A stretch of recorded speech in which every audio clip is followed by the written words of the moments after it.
Bismillah, Assalamualaikum warahmatullahi wabarakatuh. Innal hamdalillahi nahmaduhu wa nasta'inuhu wa nastaghfiruh wa na'udzu billahi min syururi anfusina wa min sayyiati a'malina. May yahdihillahu fala mudhillalah wa may yudlil fala hadiyalah.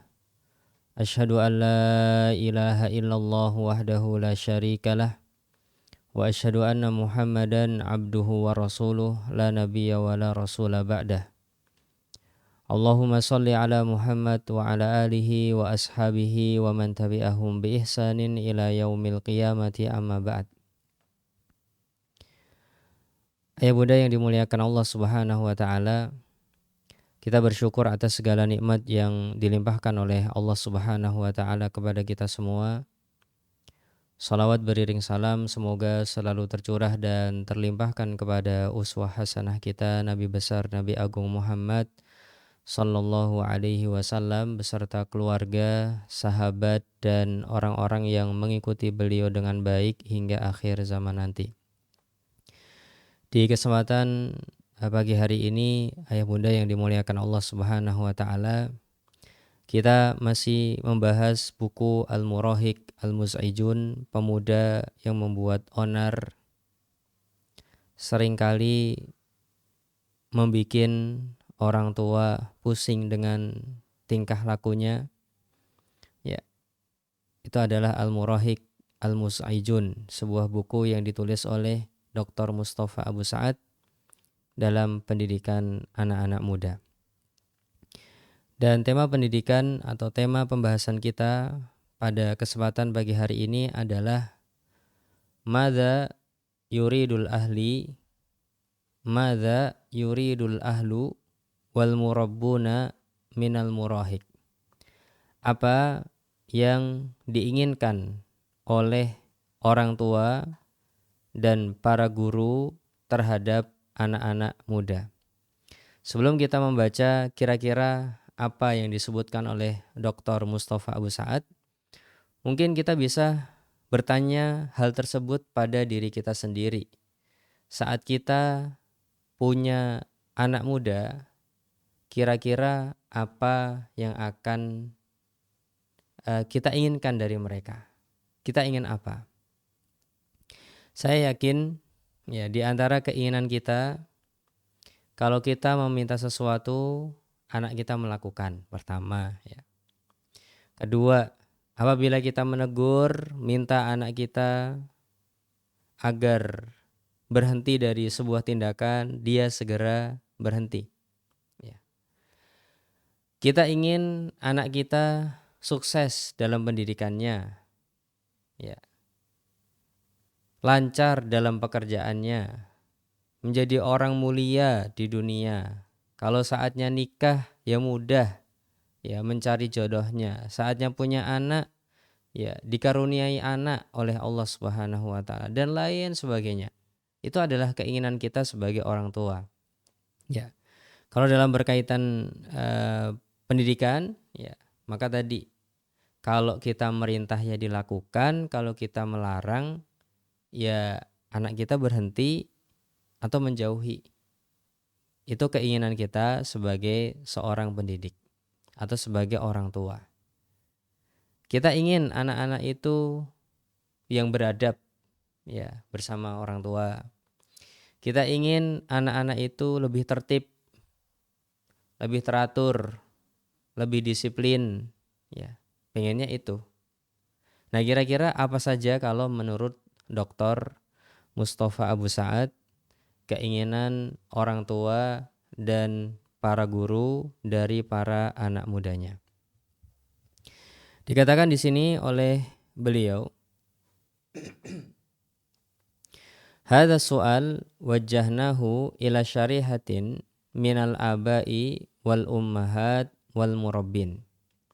Pertanyaan-pertanyaan berikut ini pernah kami tanyakan kepada orang tua, bapak, ibu, ayah, bunda maupun para guru. Alladzina yata'amaluna ma'al murahiqin yang mana mereka sering berinteraksi dengan anak-anak muda.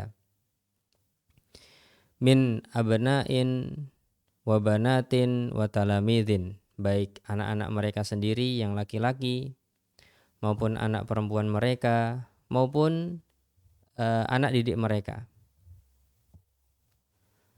Wa nusajjilu huna ba'dha ahammi tilkal ijabat, dan kita tuliskan di sini beberapa jawaban yang mereka sampaikan, dan itu kita pilih yang penting-penting saja, kata beliau. Allati tu'tika tasawwuran amman yuriduhul kibar min haula'il murahikin. Ya, yang mana beberapa informasi ini akan memberikan gambaran kepada kita sebenarnya apa yang diinginkan para orang tua terhadap anak-anak muda. Baik, kita masuk ke bagian pertama. Dikatakan oleh beliau, bisyaklin amin nuridu minal murahiki an yakuna ijabiyan mutamayyizan nafi'an. Ya. Secara umum kita ingin anak-anak muda kita itu bisa menjadi anak yang positif.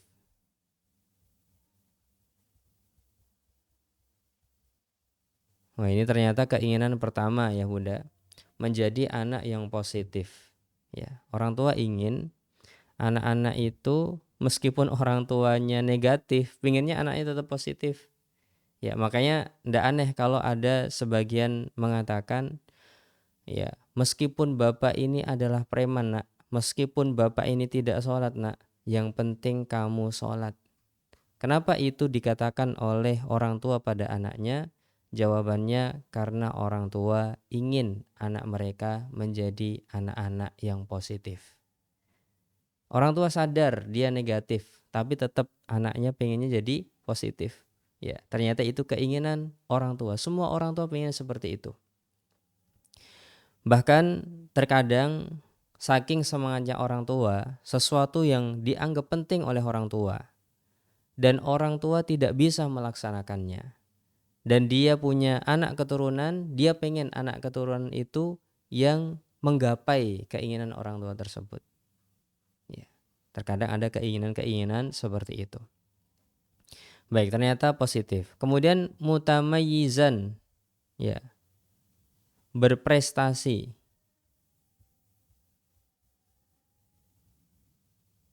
Jadi para guru dan orang tua pengen anak-anaknya itu pinter, dikasih tahu sekali langsung mengerti. Ya, tidak perlu 2 kali, 3 kali sampai 40 kali. Ya, itu keinginan semua orang. Ya, menjadi anak-anak yang berprestasi, cerdas. Gitu. Ya, namun ya pada hakikatnya manusia itu berbeda-beda. Bahkan dulu Ar-Rabi' bin Sulaiman harus ditalkin dan diajari oleh Imam Syafi'i, diulang-ulang pelajarannya sebanyak 40 kali. Ya, sampai-sampai Imam Syafi'i mengatakan, ya, wahai Robi, seandainya ilmu itu seperti makanan, pasti aku akan siap menyuapimu. Tapi ilmu itu adalah karunia dari Allah, mintalah sebuah karunia itu dari Allah Subhanahu wa taala. Akhirnya Ar-Rabi' bin Sulaiman, salah satu imam dalam mazhab Syafi'i, ya, menjadi orang yang berhasil dalam menuntut ilmu. Ya, semua orang pengennya seperti itu. Ya, anaknya mutamayyiz. Nafi'an, pengen anaknya itu bermanfaat. Bagus, ya. Ini memang keinginan kita semua. Bermanfaat untuk dirinya sendiri, bermanfaat untuk keluarganya. Kalau bisa dia menjadi seperti ibarat lebah yang dimanapun hinggap tidak ada yang rusak, dan dia bisa mendatangkan kebaikan dan kebermanfaatan. Lebah itu kalau menghinggap di bunga membantu membantu proses, ya, tersebarnya biji-biji atau dari putik sari, ya, dan benang sarinya itu. bisa menyebabkan perkawinan, ya, menjadi ada buahnya. Kemudian kalaupun dia mengeluarkan sesuatu, ya, dia mengeluarkan madu. Pengen kita anak kita menjadi seperti itu, ya, menjadi anak-anak yang bermanfaat. Menjadi sebagaimana sabda Nabi Shallallahu Alaihi Wasallam, khairun nasi anfa'uhum linnas. Sebaik-baik manusia adalah yang paling bermanfaat untuk yang lainnya. Ya, ya ini tidak aneh, ya benar, ya. Anaknya positif, berprestasi dan bermanfaat. Ya, saya setuju juga. Ya, semoga kita dianugerahkan oleh Allah Subhanahu wa taala anak-anak yang positif, berprestasi dan bermanfaat ayah bunda. Kemudian yang kedua ayah bunda, yang dicatat oleh Dr. Mustafa Abu Sa'ad, apa yang diinginkan oleh para orang tua dan guru terhadap anak mudanya. Yang kedua adalah an yakuna sawiyan. An yakuna sawiyas suluki. Ingin anak muda itu tindakannya lurus. Ya, kalau dalam bahasa kita tidak nakal. Ya, punya knalpot ya tidak diberondong misalkan. Baju-baju yang enggak ada yang disobek-sobek, ya. Kemudian rambut-rambut yang enggak ada yang disemir-semir, potongannya enggak ada yang dibotak sebagian, disisakan sebagian. Orang tua pengen seperti itu terhadap anak-anaknya, ya. Tindak tanduknya itu lurus, ya. Kemudian yaktadi bin namadzij as-shalihah. Kalau punya idola, idolanya itu orang-orang soleh, ya. Punya idola orang soleh, ya. Jadi dalam setiap perbincangan yang dibicarakan adalah orang-orang soleh, ya.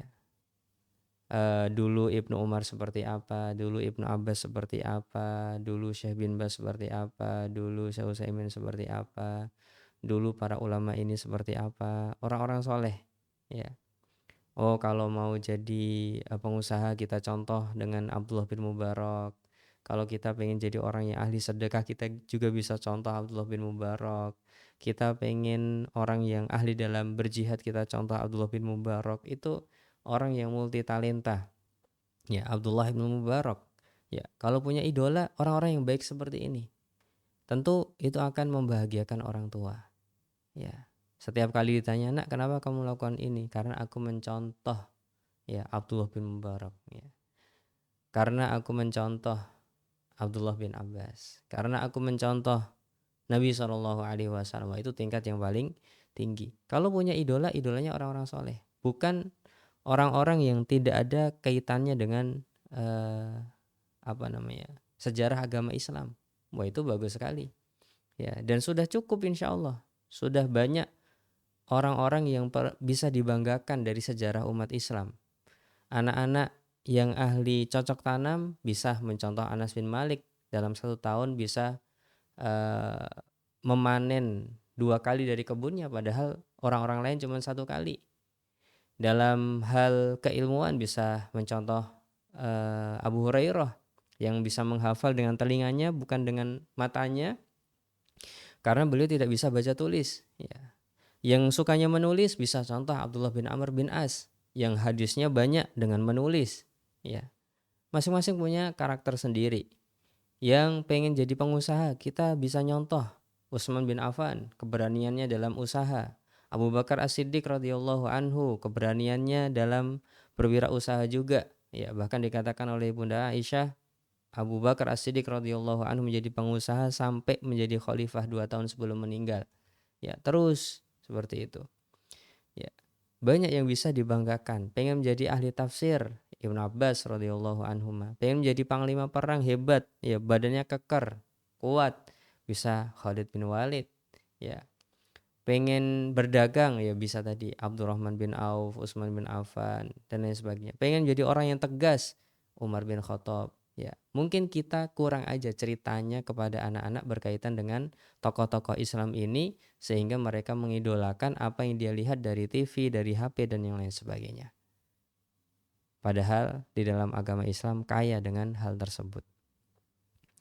Baik, kemudian ya, selain punya idola orang-orang soleh, setidaknya idolanya orang-orang baik ya. Orang-orang baik, para penemu, bolehlah idola di sisi agama ada idolanya, di sisi penemuan-penemuan dunia ada idolanya ya.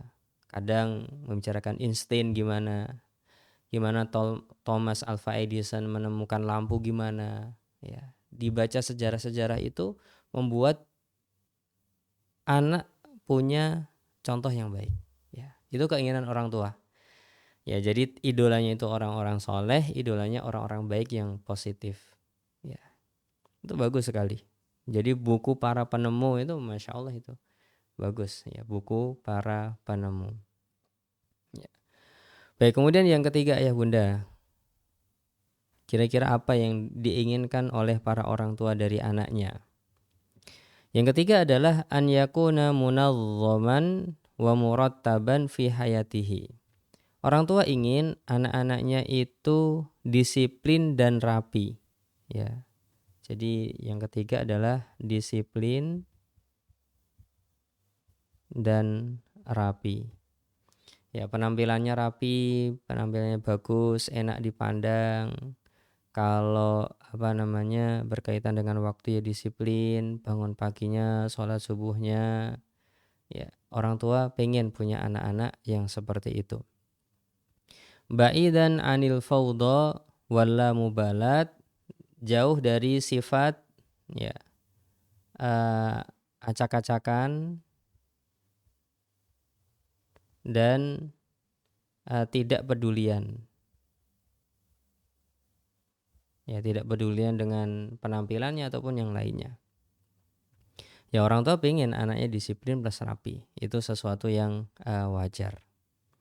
Baik, kemudian yang nomor 4, ayah bunda yang dimuliakan Allah Subhanahu wa taala, an yusaidana ala tarbiyati nafsihi min khilali thiqatihi bina wa bima na'muruhu bihi aw nanhahu anhu.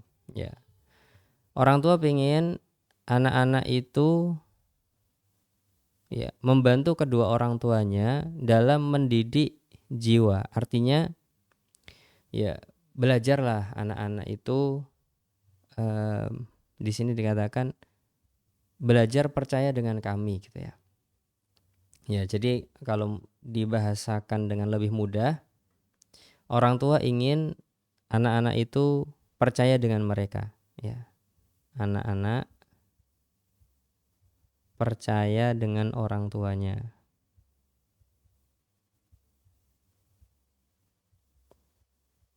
Loh, apakah anak-anak muda itu banyak yang nggak percaya dengan orang tuanya? Iya Bu, ayah bunda ya. Ketika di masa-masa muda akan ada sebuah fase di mana anak-anak itu lebih percaya dengan temannya, lebih percaya dengan orang lain ya. Bahkan kita bisa ngecek ini dengan uh, suami istri ya. Suami istri bisa ngecek sendiri ya. Kalau yang memberitahu suaminya nggak percaya, yang memberitahu istrinya nggak percaya, nunggu orang lain yang ngasih tahu ya. Itu adalah salah satu karakter di mana orang yang dekat ini tujuannya bukan untuk saling ngasih tahu gitu ya, bukan saling ngasih nasihat, tapi menjadi teman gitu ya. Kalaupun mau memperbaiki, bahasanya bahasa teman.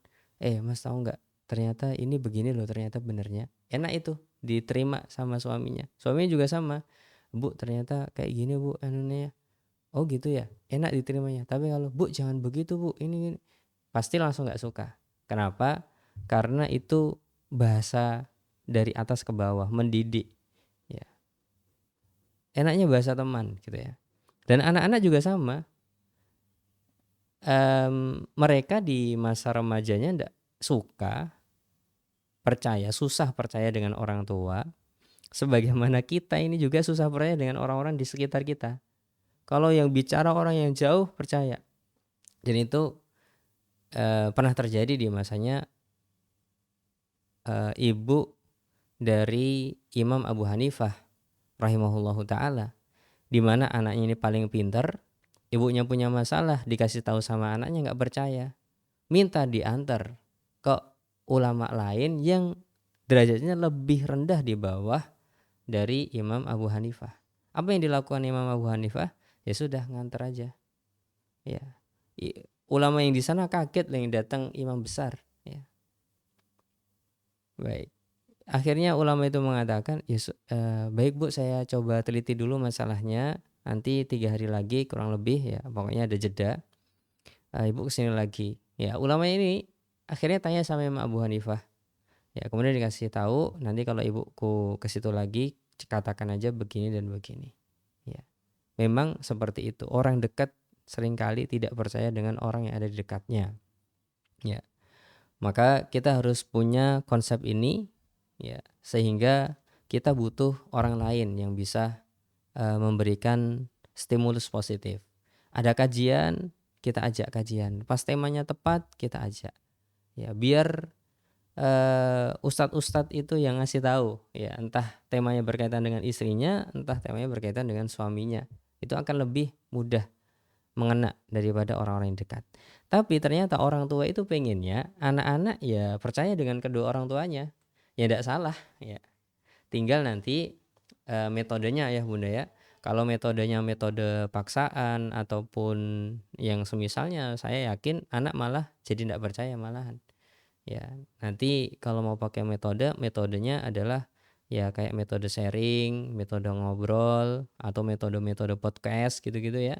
Itu insya Allah malah bisa, atau cerita dengan hal-hal yang baik, atau cerita tentang orang-orang yang baik, itu lebih bisa daripada langsung perintah dan larangan. Nah, sebagian di sini dikatakan orang tua tuh pengennya kalau anaknya diperintah ya melakukan, kalau dilarang ya berhenti. Itu keinginan orang tua. Ya. Namun sekali lagi itu tidak mudah direalisasikan, bahkan seringkali anak akan memberontak dengan metode-metode tersebut. Ya.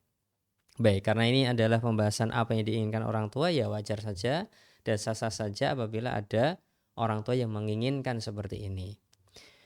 Baik, kemudian yang kelima. Yang kelima adalah an yabta'ida qadral imkan anil madhahiris salbiyah wal murafaqah lil murahiqah kat tadkhin wal muakasat wal mulahaqatul mudah wat taqlid al a'ma. Ya. Orang tua ingin anak-anaknya ini menjauhi dari beberapa hal negatif berikut ini. Contohnya apa? Contohnya merokok, melakukan hal-hal yang di luar adat kebiasaan, ikut tren, dan taklid buta. Ya, mencontoh seseorang wis pokoknya ngono ya ngono gitu ya. Nah, ini orang tua juga tidak ingin seperti ini. Ya, dan wajar. Semuanya adalah sesuatu yang wajar. Apa ada orang tua yang pengen anaknya merokok? Enggak ada. Ya. Pengennya ya sudah menjadi manusia seperti biasa, punya jati diri, punya identitas diri, ya. Namun pada dasarnya keinginan orang tua ini apakah nanti klop atau tidak klop, ya ada pembahasan terlebih ada pembahasan yang lebih lanjut lagi, ya. Tinggal nanti metodologinya bagaimana keinginan-keinginan ini bisa tercapai, ya. Baik. Kemudian nomor 6 ayah bunda yang dimuliakan Allah Subhanahu wa taala, dari keinginan orang tua, nuridu an yastagilla taqatahu fi kullin ma huwa mufidun lahu wa limujtama'ihi. Ya. Orang tua itu pengen anak-anak itu menggunakan seluruh kekuatannya pada hal-hal yang bermanfaat untuk dirinya sendiri maupun masyarakatnya. Nah, ini juga sesuatu yang wajar diinginkan oleh orang tua, di mana anak-anak itu tidak males-malesan, tidak banyak tidur, ya. Karena kalau biasanya anak-anak itu kalau sudah pegangannya HP, sukanya tidur, ngunci diri di kamar, tidak keluar-keluar kecuali untuk makan dan ke kamar mandi gitu kan. Ngobrol sama orang tua jarang sekali. Nah, pengennya orang tua pasti anak ini mengerahkan seluruh tenaganya untuk hal-hal yang bermanfaat ya.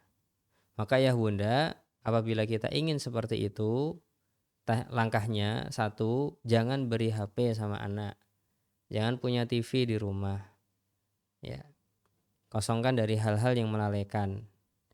Yang kedua adalah gabungkan anak-anak kita dengan komunitas-komunitas yang positif. Ya, anaknya suka robotik, ya, cari komunitas robotik di mana. Anaknya suka desain, cari komunitas desain di mana. Anaknya suka tilawah, cari komunitas tilawah di mana. Anaknya suka apa lagi? Ya, programmer, carikan komunitas programmer. Apa yang menjadi kesukaannya, kita arahkan ke sana. Ya, apabila seperti itu, maka dia akan mengerahkan seluruh tenaganya. Tapi kalau sudah punya HP, main media sosial, ya wassalamualaikum. Ya, mereka akan sibuk dengan itu. Ya, lebih baik tidak ada HP untuk anak-anak jika memang melalaikan seperti itu. Atau bolehlah HP, tapi dengan waktu tertentu, diwaktui, ya, diawasi untuk hal-hal yang penting. Ya, kalau cuman main game mungkin ya masih bisa ya 30 menit misalkan, dah habis itu disita lagi. Ya, perlu penjagaan seperti itu. Dan yang terpenting tadi sebenarnya komunitas positif itu sangat penting sekali karena itu membuat sibuk gitu ya. Pikiran itu sibuk. Senangnya ayam, cari komunitas ayam. Ya, senangnya kelinci, carikan komunitas kelinci. Senangnya ikan, carikan komunitas ikan. Ya, biar mereka mengerahkan tenaganya untuk hal-hal yang positif daripada cuman pegang-pegang HP terus, ya. Baik, kemudian yang nomor 7 adalah an yahtamma bisihhatihi wa jismihi. Ya, orang tua pengen anak-anak mudanya itu perhatian dengan kesehatan dan badannya. Kalau ada kuku-kuku yang panjang ya orang tua tuh pengen buat dipotongi, ora dingu malahan tambah dawa-dawa gitu ya. Kalau rambutnya sudah harus dipotong ya dipotong biar rapi ya. Makanya sering kali orang tua komentari rambutnya udah panjang ya itu ya. Artinya buat kamu potong sana gitu ya. Kok kukumu panjang-panjang artinya ya potong kuku gitu ya. Mandinya tertib ya, olahraga juga tertib. Pasti orang tua senang sekali ya melihat anak-anak yang seperti itu perhatian dengan kesehatan dan tubuhnya. Baik, kemudian yang berikutnya nomor 8 ya Bunda. An yusyarika walau juz'in basitin fi tahammulil mas'uliyah. Ya. Orang tua itu pengen anak-anaknya bisa ikut berpartisipasi untuk memikul tanggung jawab. Ya. Berpartisipasi dalam memikul tanggung jawab. Artinya ya anak-anak ini bisalah dikasih tugas gitu ya. Senang sekali orang tua apabila anak-anaknya ada yang nyapu rumah, ada yang tugas masak, ada yang tugas belanja apabila tidak ada pembantu misalkan, ada yang tugas nyuci, ya, ada yang manajerial. Ya, itu sesuatu yang sangat disukai oleh orang tua. Anak-anaknya berpartisipasi dalam tanggung jawab yang ada di dalam rumah. Ya, semuanya ada tekniknya, tinggal kita bicarakan, kita berikan tugas kepada anak-anak. Ya, insya Allah jika pendelegasian tugas itu dilaksanakan dengan baik, semuanya insya Allah akan baik, insya Allah ya. Dan anak-anak akan bisa dipercaya. Dan yang terpenting kita juga siap, namanya juga anak-anak, terkadang ada salahnya, ada luput-luputnya, maka ya harus dimaklumi ya karena anak-anak kita itu bukan malaikat. Anak-anak kita itu adalah manusia biasa yang akalnya aja belum terlalu sempurna. Bahkan dari sisi tingkatan akal kita dan anak-anak jauh kita mungkin pengalamannya sudah semakin banyak, tapi anak-anak pengalamannya masih sedikit sekali. Jadi kalau mereka salah adalah sesuatu yang wajar. Dan ketika kita meyakini bahwa anak-anak kita itu manusia biasa, maka kita akan sadar bahwa yang namanya manusia itu punya banyak kesalahan. Dan kalau kita sudah paham itu, maka ekspektasi kita terhadap anak-anak akan rendah, namun kita akan berusaha untuk mengupgrade mereka dengan cara-cara yang baik sehingga mereka terus naik dan unggul. Tapi beda apabila kita berpikir anak-anak kita ini sebagai seorang malaikat, seorang yang tidak pernah salah. Ya, pengennya semua baik terus, benar terus, tidak ada salahnya, tidak pernah menyakiti orang tua, tidak pernah melakukan tindakan-tindakan yang salah. Apabila orang tua ekspektasinya seperti ini, dia akan banyak kecewa. Ya, dia akan melihat anaknya banyak kekurangan.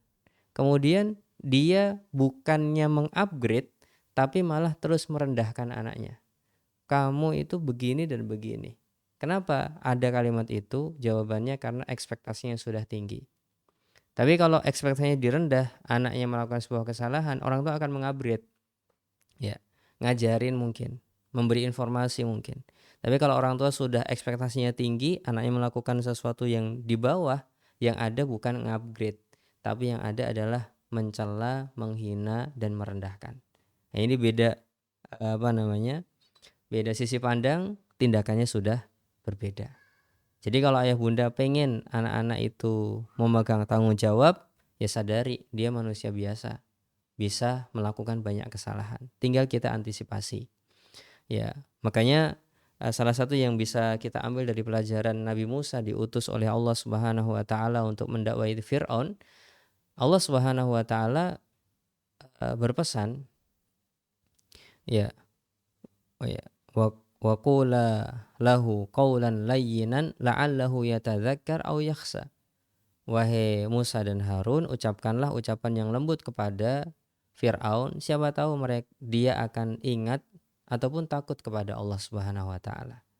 Yang ada adalah mengupgrade. Allah Subhanahu wa taala ingin mengupgrade Fir'aun ini. Ya, dengan diutusnya Nabi Musa dan Harun, dibawain 9 mukjizat, diajari metode berbicaranya, ya, dipesan sama Allah Subhanahu wa taala.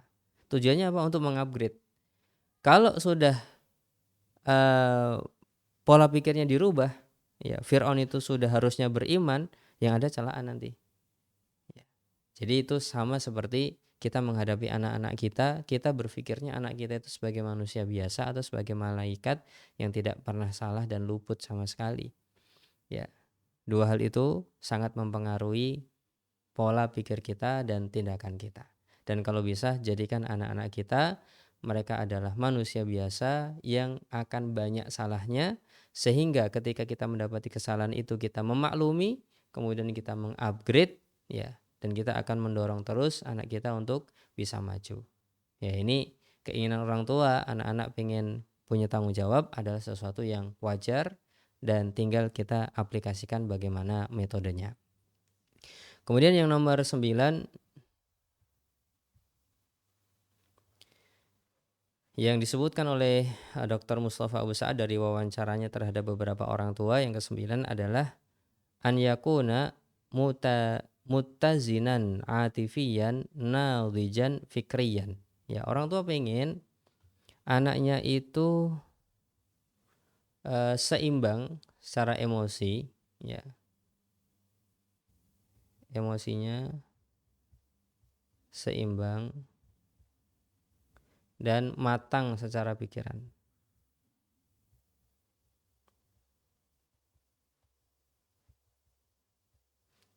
Ya itu wajar juga. Ya, orang tua pengen anaknya emosinya seimbang, tidak suka marah-marah, ya sama orang tuanya baik, ya sesuatu yang wajar. Matang secara pikiran, pikir panjang, kalau melakukan ini nanti akibatnya apa, efeknya apa, kira-kira akan menimbulkan masalah baru atau tidak. Ya, sesuatu yang wajar apabila orang tua pengen anak-anak seperti ini, ya, dan tinggal nanti tadi menggunakan ekspektasi tadi. Ekspektasinya anak-anak kita sebagai malaikat yang nggak pernah salah, atau ekspektasi kita terhadap anak-anak sebagai manusia biasa, tempatnya luput, salah dan lupa. Ya, itu sangat mempengaruhi. Kemudian yang terakhir yang nomor 10 dari wawancara Dr. Mustafa Abu Sa'ad adalah an yahtama bidirasatihi wa yurakkis ala tafawuqi fit tahsilid dirasi. Ya, orang tua ingin anak-anaknya itu perhatian dengan pendidikan, ya. Di mana disekolahkan, orang tua pengen anak-anak itu sukses dalam pendidikannya, kalau bisa juara 1 gitu kan ya pengennya ya. Dan itu suatu hal yang wajar, ya. Semua orang tua pengen anak-anaknya seperti itu. Di mana dia disekolahkan, pengennya dia menjadi nomor 1 di situ, ya. Baik. Fokus kepada keberhasilan dalam pendidikannya, ya. Itu keinginan orang tua. Ya, kalau anaknya kuliah pengen lulus di waktu yang tepat, ya, sesuai waktunya. Ya, kalau sekolah yang nggak bolos-bolos, ya, fokus dengan pelajarannya, nilainya 100-100 terus. Ya, itu suatu hal yang wajar dari kedua orang tua. Baik, mungkin ayah bunda yang menjadi catatan kita, apapun keinginan kita, maka itu adalah suatu hal yang wajar sebagai orang tua. Yang penting nanti tinggal kita sebagai orang tua bagaimana merealisasikan keinginan-keinginan tersebut. Karena keinginan tersebut tidak bisa dimintakan terhadap anak-anak kita secara kadang langsung ataupun terang-terangan. Begitu juga tidak secara instan. Nah, bagaimana caranya agar kita bisa merealisasikan keinginan-keinginan kita itu, ya? Maka kita akan membahas pada pertemuan selanjutnya sebuah tema yang berkaitan dengan apa saja hal-hal yang malah merusak keinginan-keinginan kita itu. Ya, dari 9 hal nanti kita kerucutkan, ya, kita berpikir terbalik menjadi, jadi kalau mau tidak melakukan 9 hal tersebut, apa yang harus kita lakukan? Nah, insya Allah akan kita bahas di pertemuan selanjutnya berkaitan dengan 9 hal yang menyebabkan orang tua tidak mendapatkan apa yang diinginkan dari anak-anaknya. Semoga Allah Subhanahu wa taala memberikan keberkahan kepada kita dan mempertemukan kita di pertemuan selanjutnya. Dan semoga saja apa yang kita pelajari ini menjadi ilmu yang bermanfaat. Kalaupun kita belum punya, kita bisa banyak berdoa kepada Allah Subhanahu wa taala, karena hanya Allah yang menggenggam hati manusia dan bisa merubah nasib seorang hamba. Terima kasih banyak atas perhatiannya. Mohon maaf atas segala kekurangannya. Subhanakallahumma wa bihamdika asyhadu an la ilaha illa anta astaghfiruka wa atubu ilaih. Assalamualaikum warahmatullahi wabarakatuh.